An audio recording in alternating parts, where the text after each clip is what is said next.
YouTubers, Mike Martins here. Mike Martins channel. Thanks for joining me. I got a really cool housing story from Germany, and it's called From Sydney to Germany. Don't use my real name. Don't use my name.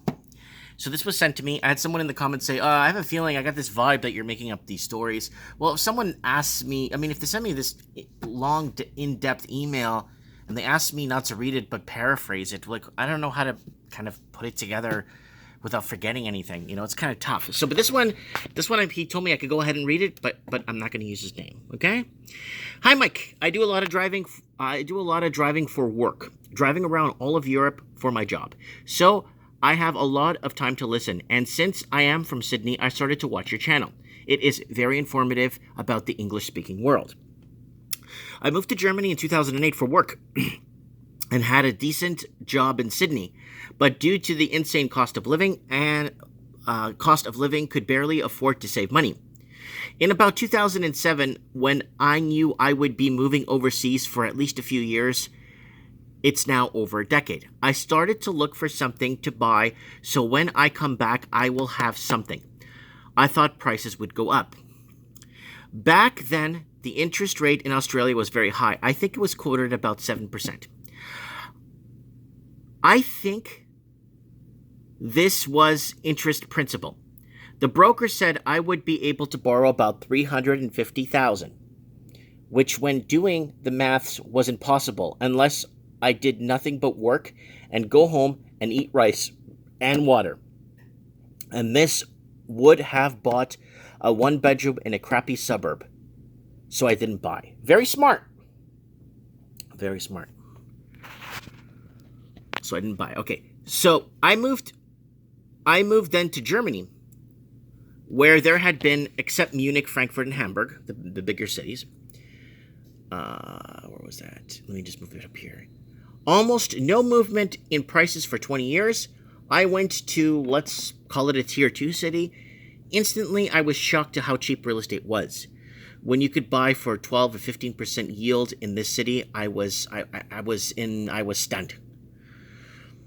So I bought a 4-story apartment block in a good area.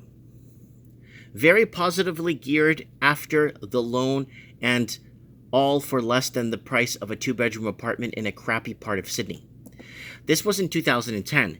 A few years later, I bought a luxury brand new house in the same city, and about 2 years ago, I bought the last cheap apartment in one of the good suburbs. I paid €1,200 per square meter for it. They practically gave it to me for free. $1,200 per square meter that's very inexpensive. That's extremely inexpensive. In Germany, you can sell your investment property tax-free after 10 years. So next year, I can sell my block. Germany has a very different mentality to buying property, as most people rent, but I saw that in such insanely low prices and the city booming, it was about to explode up. So my whole portfolio is positively geared according to the official data.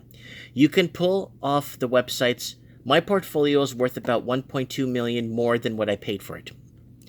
I deliberately bought in a tier 2 city, as with history, with the tier 1 cities fall after the boom, the tier 2 cities started to see the boom. For see Sydney to Hobart. I've been covering Sydney to Hobart a long time now. People leaving the big cities, mass exodus from the big cities in every English-speaking country and moving to more affordability levels, easy affordability areas.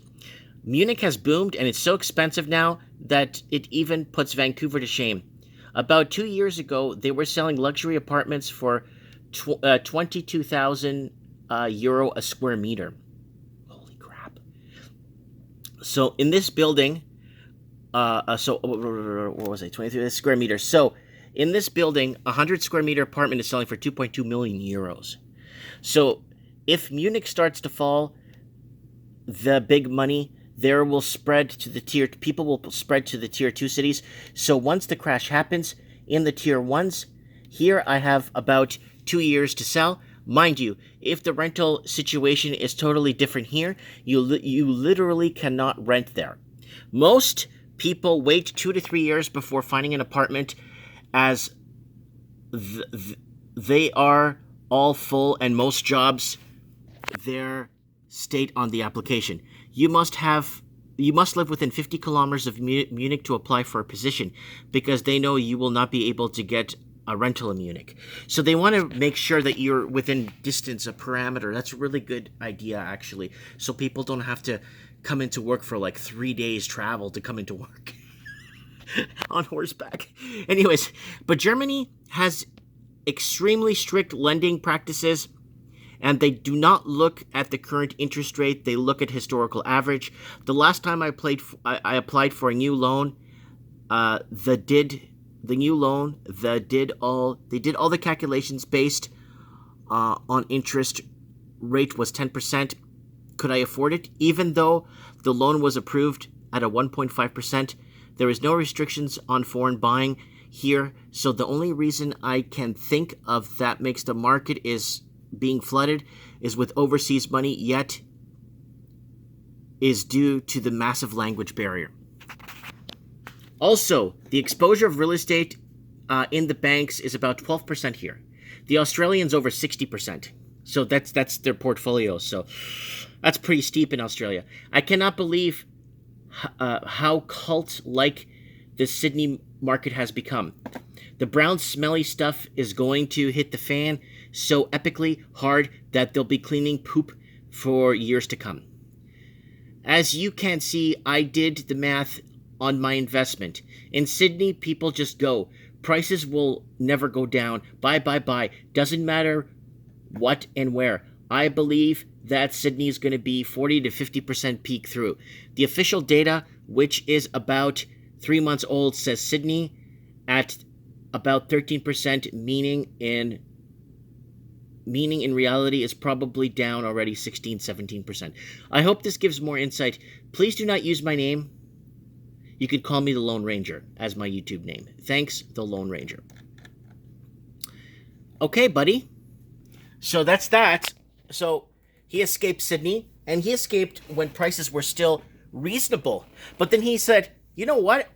I'm going to have to eat rice and drink water every day and not basically starve and work all the time just to pay off a crummy one-bedroom place in a crappy part of Sydney. Anyways, if you want to send me your email stories, please do. My email is MikeMartins1980. Let me know.